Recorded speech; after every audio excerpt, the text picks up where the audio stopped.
ശേഷം 8-ാം അധ്യായത്തിന്റെ 25-ാം വാക്യത്തിൽ യേശു ക്രിസ്തുവിനെ കുറിച്ച് ഇവൻ ആർ എന്നുള്ള ചോദ്യം ഉയർത്തുന്നത് വായിച്ചു തുടങ്ങിയാണ് നമ്മൾ ആ ഭാഗം ചിന്തിപ്പാൻ തുടങ്ങിയത്. Praise God, hallelujah. ഇവൻ ആര് എന്നുള്ള ചോദ്യം, ആ ചോദ്യത്തിനുള്ള മറുപടിയാണ് വിശുദ്ധ തിരുവെഴുത്തുകൾ ആധാരമാക്കി നമ്മൾ പഠിച്ചുകൊണ്ടിരിക്കുന്നത്.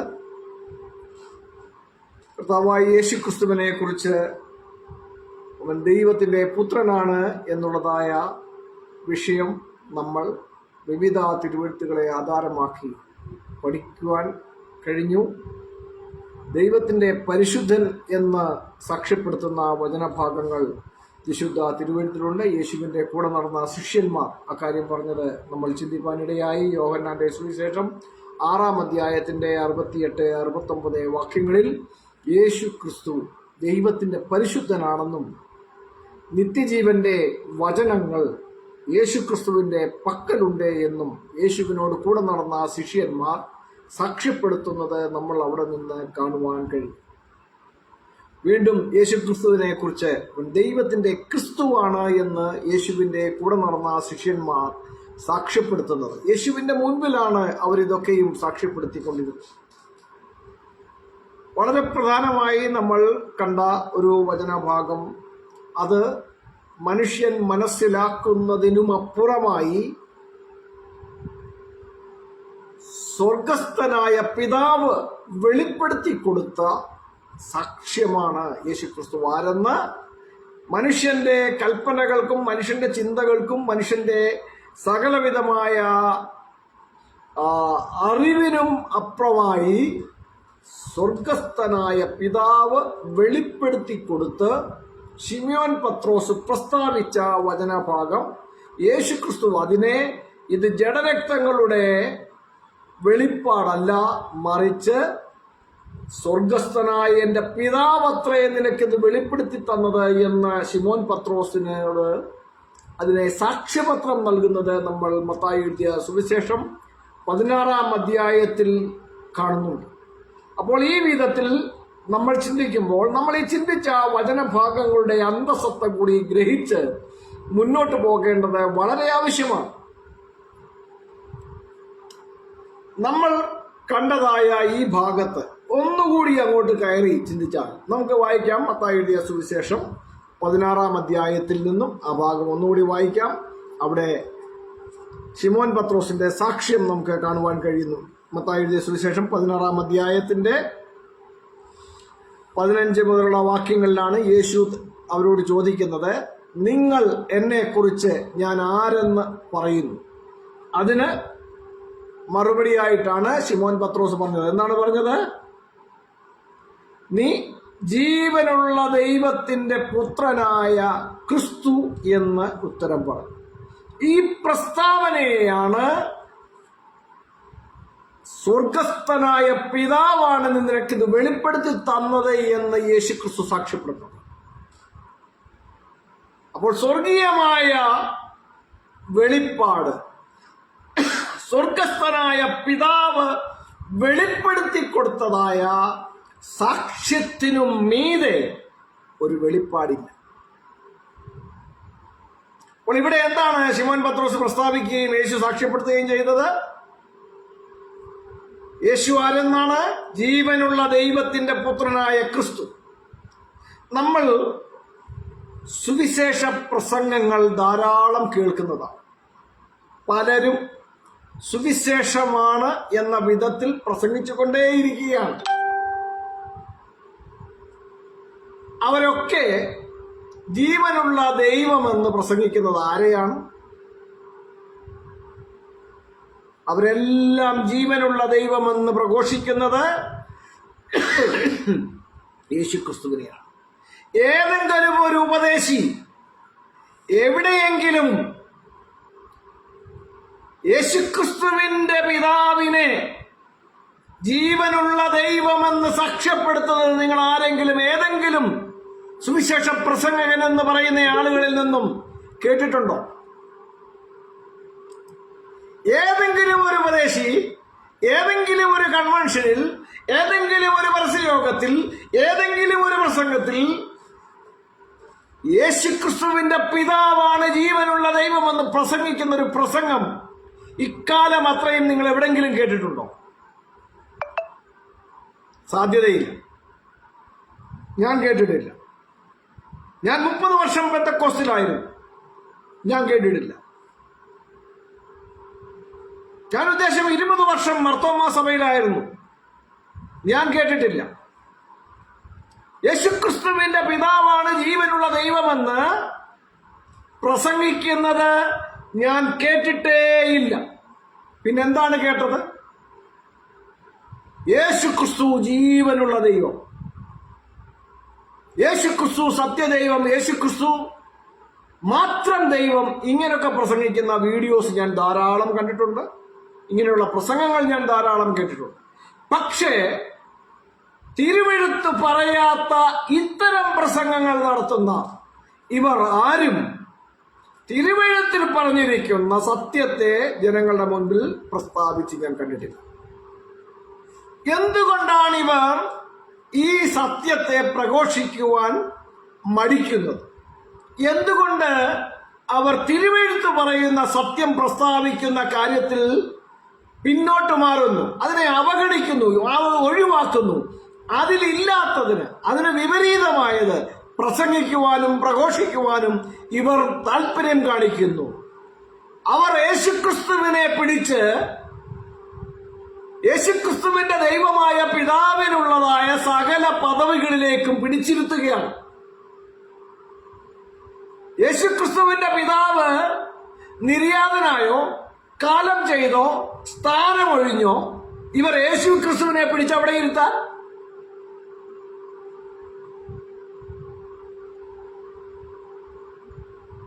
യേശുക്രിസ്തുവിന്റെ പിതാവ് നിത്യനായ ദൈവമാണ്. അവൻ സത്യദൈവമാണ്.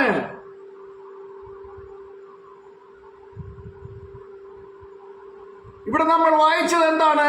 മത്തായിയുടെ സുവിശേഷം 16-ാം അധ്യായത്തിന്റെ 15-16 വാക്യങ്ങളിൽ നമ്മൾ വായിക്കുന്നത്, ശിമോൻ പത്രോസ് യേശുവിന്റെ ചോദ്യത്തിന് മറുപടിയായി പറയുന്നത്, നീ ജീവനുള്ള ദൈവത്തിന്റെ പുത്രനായ ക്രിസ്തു എന്നുത്തരം പറഞ്ഞു. എന്നാ പിന്നെ പത്രോസിന് പറഞ്ഞുകൂടായിരുന്നോ ഇന്നത്തെ ഉപദേശിമാര് പ്രസംഗിക്കുന്നത് പോലെ നീ ജീവനുള്ള ദൈവമാണ്? പത്രോസ് പറഞ്ഞോ? യേശുവിന്റെ കൂടെ നടന്നവനോ?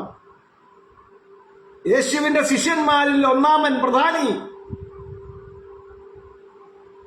സ്വർഗരാജ്യത്തിന്റെ താക്കോൽ ഞാൻ നിന്നെ ഏൽപ്പിക്കുന്നു എന്നൊക്കെ യേശു പറഞ്ഞത് ശിമോൻ പത്രോസിനോടാണ്.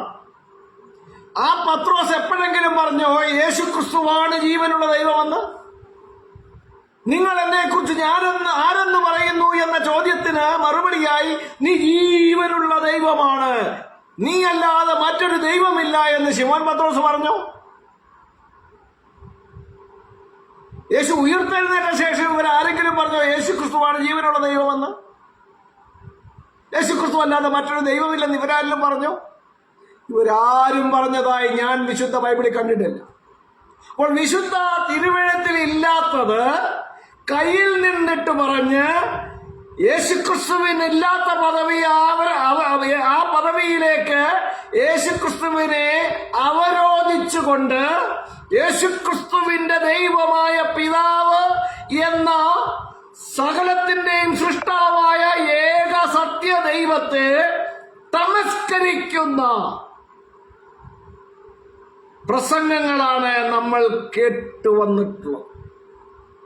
ഒരുത്തനും പ്രസംഗിക്കത്തില്ല യേശുക്രിസ്തുവിന്റെ ദൈവമാണ് ജീവനുള്ള ദൈവമെന്ന്. ഒരുത്തനും പ്രസംഗിക്കത്തില്ല യേശുക്രിസ്തുവിന്റെ പിതാവാണ് ജീവനുള്ള ദൈവമെന്ന്. യേശുക്രിസ്തുവിന്റെ പിതാവാണ് ദൈവമെന്ന് ഇവർ പറയത്തില്ല. ഇവർക്കെല്ലാം യേശു മാത്രം ദൈവം.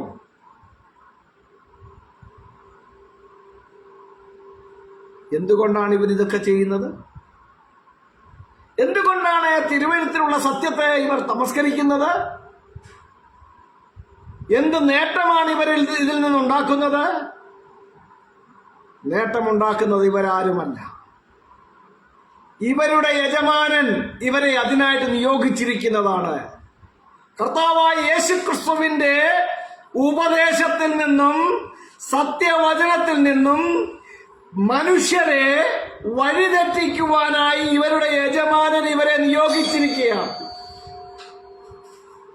അവർക്ക് അവരുടെ യജമാനന്റെ നിയോഗത്തിനനുസരിച്ച് പ്രവർത്തിച്ചേ മതിയാവൂ. അവരാരും ഈ സത്യത്തെ പറയത്തില്ല. അവരെല്ലാം യേശുക്രിസ്തു മാത്രം ദൈവമെന്ന് പറഞ്ഞുകൊണ്ട് യഥാർത്ഥ ദൈവത്തെ, സകലത്തിന്റെയും സൃഷ്ടാവായ സത്യദൈവത്തെ, അങ്ങനെ ഒരു ദൈവമേ ഇല്ല എന്ന് പ്രസംഗിച്ചുകൊണ്ടേയിരിക്കും. അല്ലെങ്കിൽ ആ ദൈവത്തോട് കൂട്ടുചേർക്കാൻ ശ്രമിക്കും. ഇതല്ലാത്ത ഒരു പ്രസംഗം നിങ്ങൾ ആരും കേട്ടിട്ടുണ്ടാവും. അപ്പോൾ വിശുദ്ധ തിരുവെഴുത്ത് പറയുന്നത് യേശുക്രിസ്തു ജീവനുള്ള ദൈവത്തിന്റെ പുത്രനാണ് എന്നാണ്. ശിമോൻ പത്രോസിന്റെ മറുപടിയാണ്, അത് സ്വർഗസ്ഥനായ എന്റെ പിതാവ് അത്രേ നിനക്ക് വെളിപ്പെടുത്തി തന്നതെന്ന് യേശുക്രിസ്തു സാക്ഷ്യപ്പെടുത്തിയതാണ്. ആരാണ് ജീവനുള്ള ദൈവം?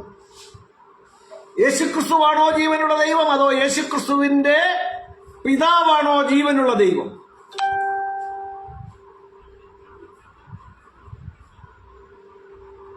യേശുക്രിസ്തുവാണോ ജീവനുള്ള ദൈവം, അതോ യേശുക്രിസ്തുവിന്റെ പിതാവാണോ ജീവനുള്ള ദൈവം? വിശുദ്ധ തിരുവെഴുത്ത് കാര്യത്തിൽ എന്ത് പറയുന്നു? ബാക്കി മനുഷ്യന്റെ ഭാവനകളൊക്കെ സൈഡിലിരിക്കട്ടെ. എന്തു പറയുന്നു തിരുവെഴുത്ത്? യിരെമ്യാ പ്രവാചകന്റെ പുസ്തകം 10-ാം അധ്യായത്തിന്റെ 10-ാം വാക്യത്തിൽ 66 പുസ്തകം ദൈവശ്വാസീയമാണെന്ന് പറഞ്ഞുകൊണ്ട് നടക്കുന്ന ആൾക്കാരാണ്. ഈ 66 പുസ്തകവും ചുമന്നുകൊണ്ട് നടന്നിട്ടാണ് അതിലുള്ളതായ ഈ കാര്യങ്ങളെ തമസ്കരിക്കുവാൻ ശ്രമിച്ചുകൊണ്ടിരിക്കുന്നത്. യിരെമ്യാ പ്രവാചകന്റെ പുസ്തകം 10-ാം അധ്യായത്തിന്റെ 10-ാം വാക്യം ഒന്ന് വായിച്ച്. എന്താണ് അവിടെ എഴുതിയിരിക്കുന്നത്?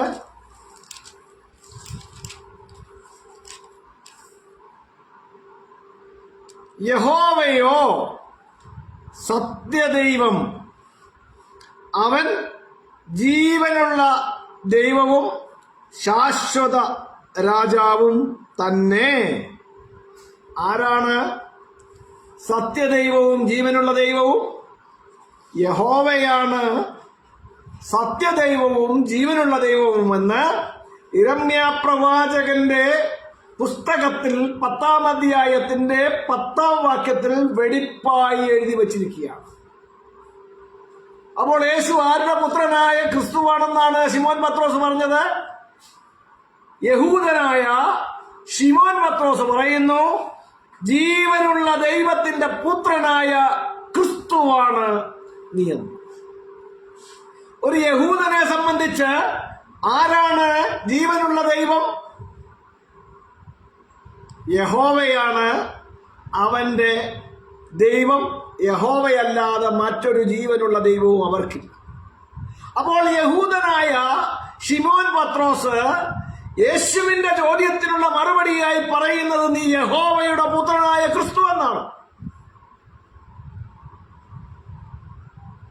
നിജീവനുള്ള ദൈവത്തിന്റെ പുത്രനായ ക്രിസ്തു എന്നുത്തരം. അപ്പോൾ യേശുക്രിസ്തുവിന്റെ പിതാവ് യിരെമ്യാ പ്രവാചകന്റെ പുസ്തകം 10-ാം അധ്യായത്തിന്റെ 10-ാം വാക്യത്തിൽ കാണുന്ന ജീവനുള്ള ദൈവമായ യഹോവയാണ് എന്ന് വിശുദ്ധ ബൈബിൾ സാക്ഷ്യപ്പെടുത്തും. അവൻ ശാശ്വത രാജാവാണ്. കുറെ കഴിയുമ്പോൾ സീറ്റ് ഒഴിഞ്ഞു പോകുന്നവനല്ല, കാലം ചെയ്യുന്നവനല്ല, നിര്യാതനാകുന്നവനല്ല. അവൻ എന്നേക്കും ദൈവമാണ്. അവൻ സകലത്തിന്റെയും സൃഷ്ടാവാണ്. സകലത്തിന്റെയും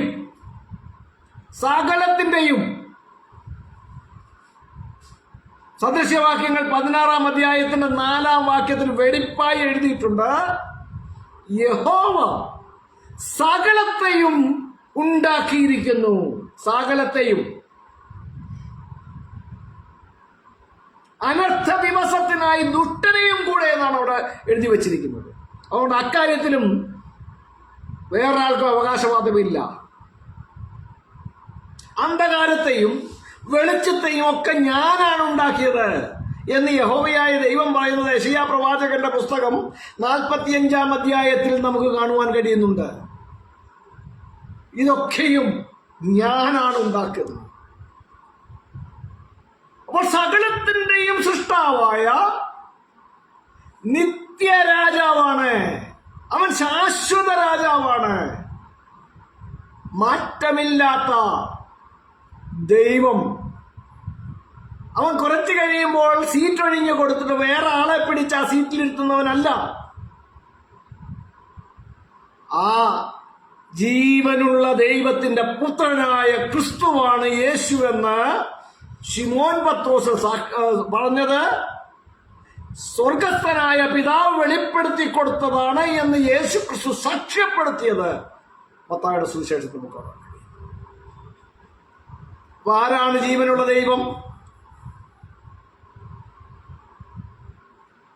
യേശു ക്രിസ്തുവിന്റെ പിതാവാണ് ജീവനുള്ള ദൈവം. യേശു ക്രിസ്തുവിന്റെ പിതാവാണ് ജീവനുള്ള ദൈവമെന്ന് വിശുദ്ധ തിരുവെഴുത്ത് പറയുന്നു. നമ്മൾ കാണുന്ന ഉപദേശിമാരെല്ലാം പറയുന്നു യേശു ക്രിസ്തുവാണ് ജീവനുള്ള ദൈവം.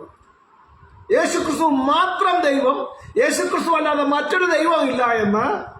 നിങ്ങൾ വിചാരിക്കരുത് ഈ പറയുന്നത് ജീസസ് ഒൺലി വണ്ണസ് എന്ന് പറയുന്ന പെന്തക്കോസ്തുകാരാണെന്ന് നിങ്ങൾ വിചാരിക്കരുത്. ജീസസ് ഒൺലി വണ്ണസുകാർ കൃത്യമായി പറയുന്നുണ്ട് യേശു മാത്രം ദൈവം, യേശു ക്രിസ്തു അല്ലാതെ മറ്റൊരു ദൈവമില്ലെന്ന്. അവര് പക്കാ എതിർ ക്രിസ്തുക്കളാണെന്നുള്ളതിന് യാതൊരു തർക്കവും. അതുകൊണ്ട് തീർന്നോ? ഇന്ത്യ പെന്തക്കോസ്ത് ദൈവസഭ എന്ന് പറയുന്നത് തൃത്വവിശ്വാസികളാണെന്നാണ് അവർ അവകാശപ്പെടുന്നത്. അവരുടെ ഉൾപ്പിറ്റിൽ നിന്നുകൊണ്ട് ഒരുത്തൻ യേശുക്രിസ്തു മാത്രം ദൈവം, ജീവനുള്ള ദൈവം യേശുക്രിസ്തുവാണെന്നും സത്യദൈവം യേശുക്രിസ്തുവാണെന്നും ഒക്കെ അയാൾ എവിടുന്നോ പഠിച്ചിട്ട് അറിഞ്ഞിട്ടാണ് വന്നത്. യേശുക്രിസ്തു മാത്രം ദൈവം, യേശുക്രിസ്തു അല്ലാതെ മറ്റൊരു ദൈവമില്ല എന്ന് IPC എന്ന് പറയുന്ന പെന്തക്കോസ്തുകാരുടെ കൺവെൻഷൻ വേദിയിൽ പരസ്യമായി മൈക്കിലൂടെ അലറിക്കൂവുന്ന വീഡിയോ ഞാൻ പല പ്രാവശ്യം ഫേസ്ബുക്കിൽ പോസ്റ്റ് ചെയ്തിട്ടുണ്ട്. ഒരുത്തനും അതിനെ എതിരെ അത് അയാൾ പറഞ്ഞത് ദുരുപദേശമാണെന്നും ബൈബിൾ വിരുദ്ധമാണെന്നും പറഞ്ഞ് ഞാൻ കണ്ടിട്ടില്ല. അത് പറയണമെന്നുണ്ടെങ്കിൽ അവർക്ക് കണ്ണു തുറക്കണം, തിരുവെഴുത്തുകളെ കാണണം. ആരാണ് ജീവനുള്ള ദൈവമെന്നും ആരാണ് സത്യദൈവമെന്നും ആരാണ് ദൈവമെന്നും അവർ തിരുവെഴുത്തിൽ നിന്നും കാണണം. അത് കാണാൻ കഴിയാതെ വണ്ണം ഈ ലോകത്തിന്റെ ദൈവം അവരുടെ കണ്ണ് കുരുടാക്കിയിരിക്കുകയാണ്. അതുകൊണ്ട് തിരുവെഴുത്തിലെ സത്യങ്ങളെ കാണുവാൻ അവർക്ക് കഴിയില്ല. നമ്മൾ എത്ര പറഞ്ഞാലും അവർ കാണത്തില്ല.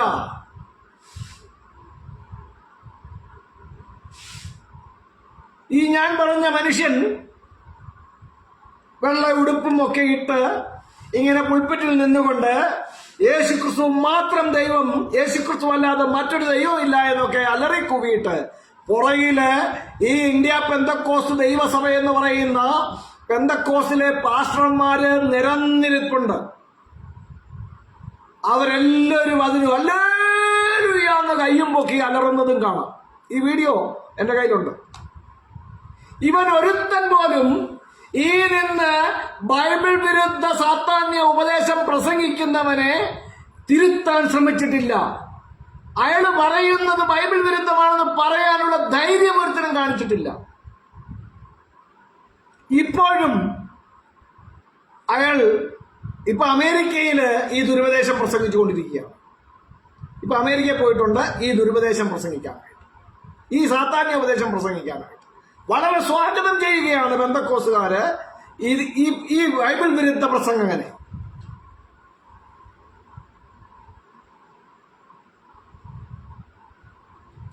തിരുത്താൻ ആരും തയ്യാറാകുന്നില്ല.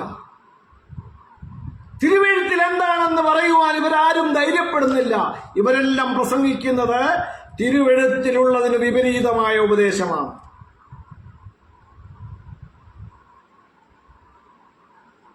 അപ്പോൾ യേശുക്രിസ്തുവിന്റെ പിതാവാണ് ജീവനുള്ള ദൈവമെന്ന് വിശുദ്ധ വേദപുസ്തകത്തിൽ ശിമോൻ പത്രോസ് പ്രസ്താവിച്ചതിനെ യേശുക്രിസ്തു സർട്ടിഫൈ ചെയ്തിരുന്നു. സ്വർഗത്തിൽ നിന്നുള്ള എന്റെ പിതാവ് സ്വർഗസ്ഥനായ എന്റെ പിതാവ് വെളിപ്പെടുത്തി തന്നതാണ് എന്ന് സാക്ഷ്യപ്പെടുത്തിയ സാക്ഷ്യപത്രത്തോടു കൂടിയാണ് മത്തായിയുടെ സുവിശേഷം 16-ാം അധ്യായത്തിന്റെ 15-16 വാക്യങ്ങളിൽ നമ്മൾ കാണുന്നത്.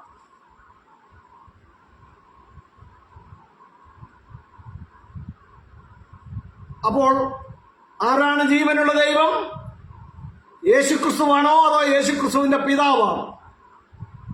തിരുവെഴുത്ത് പറയുന്നു യേശുക്രിസ്തുവിന്റെ പിതാവാണ് ജീവനുള്ള ദൈവമെന്നും യേശുക്രിസ്തു എന്ന് പറയുന്നത് ജീവനുള്ള ദൈവത്തിന്റെ അഭിഷിക്തനാണ് എന്നും. യേശു ജീവനുള്ള ദൈവത്തിന്റെ ക്രിസ്തുവാണെന്ന്, അഭിഷിക്തനാണെന്ന് തിരുവെഴുത്ത് പറയും.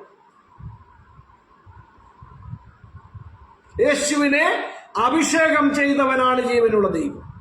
യേശുവിന്റെ പിതാവാണ്, സ്വർഗസ്ഥനായ പിതാവാണ് ജീവനുള്ള ദൈവമെന്ന് തിരുവെഴുത്ത് പറയും. ഈ സത്യം പറഞ്ഞേ മതിയാകും. ഇതിനെ തമസ്കരിച്ചുകൊണ്ട് മുന്നോട്ട് പോകുവാൻ നമുക്ക് കഴിയില്ല പ്രിയരെ. നമുക്ക് ഈ സത്യം പ്രഘോഷിച്ചേ മതിയാവും.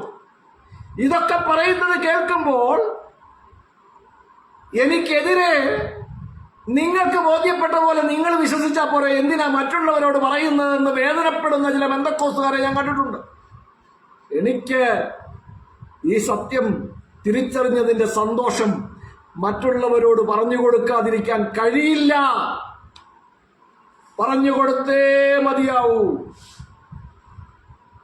ഞാൻ മിണ്ടാതിരിക്കാൻ പാടില്ല. ഞാൻ അയാൾക്ക് മറുപടി എഴുതി, ദേശത്തിന്റെ മേൽ വാൾ വരുന്നതറിഞ്ഞിട്ട് കാവൽക്കാരൻ പട്ടണവാസികളെ അറിയിക്കാതെ ഇരിക്കുകയും വാള് ദേശത്തിന്റെ മേൽ വരികയും ചെയ്ത് ആ ദേശത്തിൽ നാശമുണ്ടായാൽ ആ നാശം സംഭവിച്ചതിന്റെ ഉത്തരവാദിത്തം കാവൽക്കാരൻ പറയേണ്ടി വരും.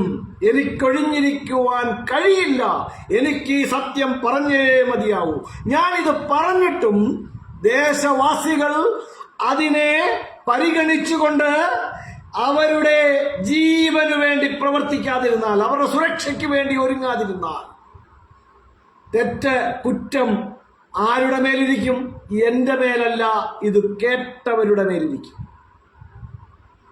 ഇത് കേട്ടവരുടെ മേലിരിക്കും. ഞാൻ ഇതൊക്കെ ചൂണ്ടിക്കാണിക്കുക മാത്രമാണ് ചെയ്യുന്നത്. വിശുദ്ധ തിരുവെഴുത്തിലെ സുവ്യക്തമായ തെളിവുള്ള വചനങ്ങൾ ചൂണ്ടിക്കാണിക്കുകയാണ് ചെയ്യുന്നത്. തിരുവെഴുത്തിൽ പറഞ്ഞിരിക്കുന്നത് ഇങ്ങനെയാണ്. നിങ്ങൾ കേൾക്കുന്ന പ്രസംഗങ്ങൾ പോലെ അല്ല തിരുവെഴുത്തിലുള്ളത്. ഞാൻ ചൂണ്ടിക്കാണിക്കുന്ന വെറും ചൂണ്ടുപലക മാത്രമാണ്. അലാമിങ്, അതാണ് ഞാൻ ചെയ്യുന്നത്.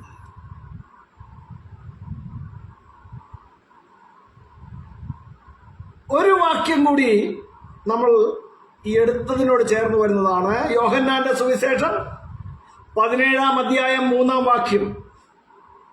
അവിടെ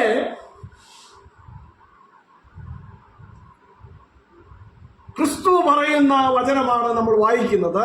അതിന്റെ 1-ാം വാക്യം മുതൽ വായിക്കുമ്പോൾ നമ്മൾ വായിക്കുന്നത് ഇങ്ങനെയാണ്. യോഹന്നാന്റെ സുവിശേഷം 17-ാം അധ്യായം 1 മുതൽ 3 വരെയുള്ള വാക്യങ്ങൾ നമ്മൾ വായിക്കുന്നത് ഇങ്ങനെയാണ്. ഇത് സംസാരിച്ചിട്ട് യേശു സ്വർഗത്തേക്ക് നോക്കി, എവിടെ? സ്വർഗത്തേക്ക് നോക്കി പറഞ്ഞത് എന്തെന്നാൽ, ആരോടാ പറയുന്നത്? പിതാവേ, നാഴിക വന്നിരിക്കുന്നു, the our has come, സമയമായിരിക്കുന്നു.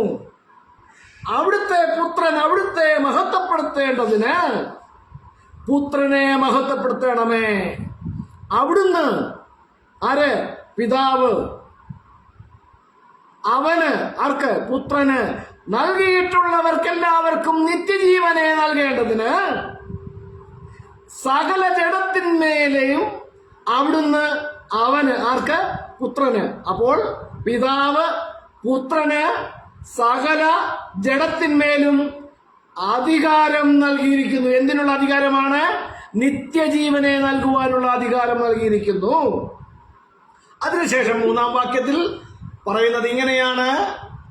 This is life eternal, ഇതാകുന്നു നിത്യജീവൻ. ഏത്? ഏക സത്യദൈവമായ നിന്നെയും, അല്ലാതെ ഏക സത്യദൈവമായ നമ്മളെയും എന്നല്ല പറഞ്ഞത്. ഏക സത്യദൈവമായ നിന്നെയും നീ അയച്ചിരിക്കുന്ന യേശുക്രിസ്തുവിനെയും അറിയുന്നത് തന്നെ നിത്യജീവൻ. Knowing the only true God, that is the Father, and Jesus Christ is the one who is sent by the only true God. യേശുക്രിസ്തുവിനെ അയച്ചവനാണ് ഒരേ ഒരു സത്യദൈവമെന്നും ഒരേ ഒരു സത്യദൈവത്താൽ അയക്കപ്പെട്ടവനാണ് യേശുക്രിസ്തു എന്നും ഉള്ള അറിവ് നിത്യജീവനാണെന്ന സ്റ്റേറ്റ്മെന്റ് ആണ് നമ്മൾ അവിടെ കാണുന്നത്. This is life eternal, that they might know thee, the only true God, and Jesus Christ whom thou hast sent.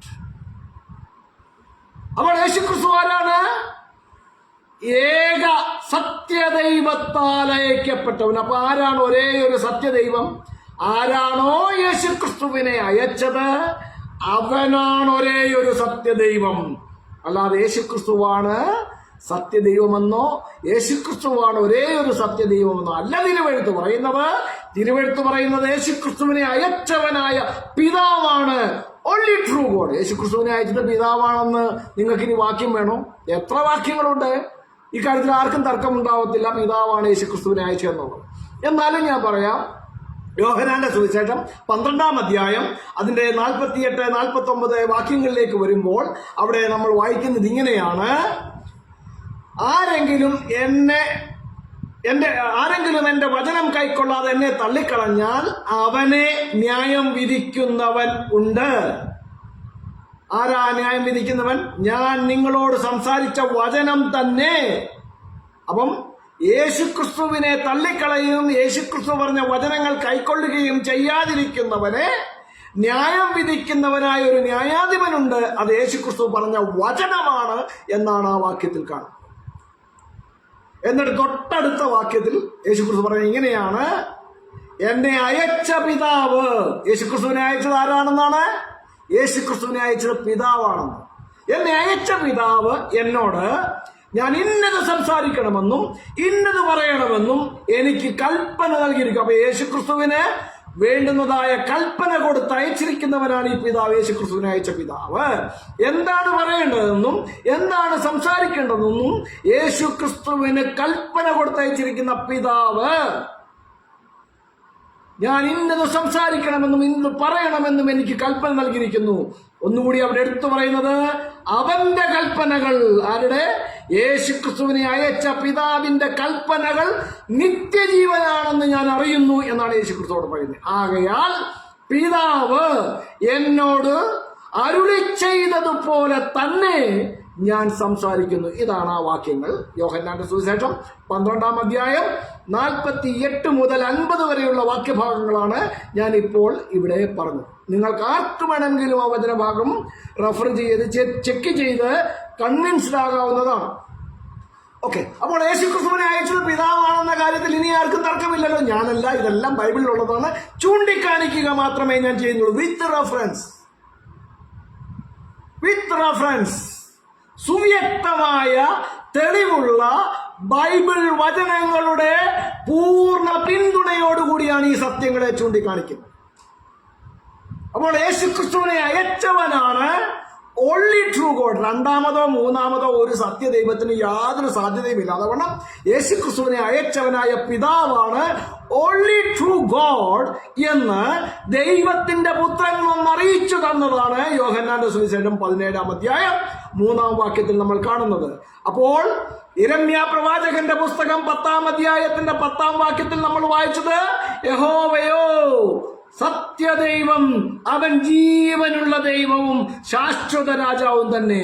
അപ്പോൾ ആരാണ് സത്യദൈവം? ഒരേ ഒരു സത്യദൈവം, യേശുക്രിസ്തുവിനെ അയച്ചവൻ. അതാരാണ്? യഹോവയാണ് യേശുക്രിസ്തുവിനെ അയച്ചതെന്ന് ഈ വചനങ്ങൾ ചേർത്ത് പഠിക്കുന്ന ഒരുവന് വളരെ വ്യക്തമാണ്. അപ്പോൾ ഒരേ ഒരു സത്യദൈവമായ യഹോവയാൽ അയക്കപ്പെട്ടവനാണ് യേശുക്രിസ്തു. അല്ലാതെ യേശുക്രിസ്തുവാണ് സത്യദൈവമെന്ന് ബൈബിളിൽ ഒരു വാക്യവുമില്ല. ഒരുത്തനും എൻ്റെ അടുത്ത് 1 യോഹന്നാൻ 5:20 വന്നിട്ട് ജയിച്ചു പോകാമെന്ന് വിചാരിക്കേണ്ട. അവിടെ യേശുക്രിസ്തു സത്യദൈവമാണെന്നൊന്നും എഴുതിയിട്ടില്ല. ഒരുപാട് ഉപദേശിമാർ വന്നിട്ട് യേശുക്രിസ്തു സത്യദൈവമാണെന്ന് അവിടെ എഴുതിയിട്ടുണ്ടെന്ന് പറഞ്ഞു. ആംബിയർ ഉണ്ടെങ്കിൽ അടിവരയിട്ട് കാണിക്കാൻ ഞാൻ പറഞ്ഞിട്ടുണ്ട്. It is not written over there. ദൈവത്തിന്റെ പുത്രൻ വന്നുവെന്നും സത്യദൈവത്തെ അറിയുവാൻ നമുക്ക് വിവേകം തന്നുവെന്നും നാം അറിയുന്നു. നാം സത്യദൈവത്തിലും അവന്റെ പുത്രനായ യേശുക്രിസ്തുവിലുമാകുന്നു. Full stop. അപ്പൊ ആരാ സത്യദൈവം? യേശുക്രിസ്തുവിന്റെ പിതാവാണ് സത്യദൈവം എന്ന ആ വാക്യം പറയുന്നത്, യോഹന്നാൻ പറയുന്നത്. Full stop. ഇതാകുന്നു സത്യദൈവവും നിത്യജീവനും. This is the true God and eternal life എന്നാണ് അവിടെ എഴുതിയിരിക്കുന്നത്. ഏതാണ്? ദൈവത്തിന്റെ പുത്രൻ വന്നറിയിച്ചു തന്ന പിതാവാണ് ഒരേ ഒരു സത്യദൈവം എന്ന് യോഹന്നാൻ 17:3 യോഹന്നാൻ ഒന്നുകൂടി ഉറപ്പിക്കുന്നതാണ് 1 യോഹന്നാൻ 5:20. അല്ലാതെ യേശുക്രിസ്തു സത്യദൈവമാണെന്ന് യോഹന്നാൻ പറഞ്ഞാൽ അവനും യേശുക്രിസ്തു പറഞ്ഞതിന് വിപരീതമായി പറയുന്നവനാണെന്ന് സമ്മതിക്കേണ്ടി വരും. പൗലോസ്ലീഹ പറയുന്നത്, ഒരിക്കൽ ഞങ്ങൾ നിങ്ങളോട് പറഞ്ഞ സുവിശേഷത്തിന് വിപരീതമായി ഈ ഞങ്ങളോ മറ്റൊരുവനോ സ്വർഗത്തിൽ നിന്നൊരു ദൂതനോ വന്ന് പറഞ്ഞാൽ അവൻ ശപിക്കപ്പെട്ടവനാണെന്നാണ് പറഞ്ഞത്. പൗലോസ് പറഞ്ഞതിനെ പിന്നെ പൗലോസ് മാറ്റി പറഞ്ഞാൽ പൗലോസും ശപിക്കപ്പെട്ടവനാണെന്ന് പൗലോസ്ലീഹ പറയുന്നു. അപ്പോൾ വളരെ കൃത്യമായി ദൈവത്തിന്റെ പുത്രൻ വന്നറിയിച്ചു തന്നത് ഒരേ ഒരു സത്യദൈവം പിതാവാണെന്നാണ്. അപ്പോൾ സത്യദൈവവും ജീവനുള്ള ദൈവവും എന്ന് പറയുന്നത് യേശുക്രിസ്തുവിനെ അയച്ചവൻ. യേശുക്രിസ്തുവിന്റെ പിതാവാണ് സത്യദൈവവും ജീവനുള്ള ദൈവവും എന്ന് വിശുദ്ധ തിരുവെഴുത്ത് പഠിപ്പിക്കുന്നു. അപ്പോൾ യേശുക്രിസ്തു ആരെന്നാണ് തിരുവെഴുത്ത് പറയുന്നത്? ഇത് ഇന്നത്തെ നമ്മുടെ ഈ വിഷയത്തിലെ 3ാമത്തെ ക്ലാസ്സാണ്.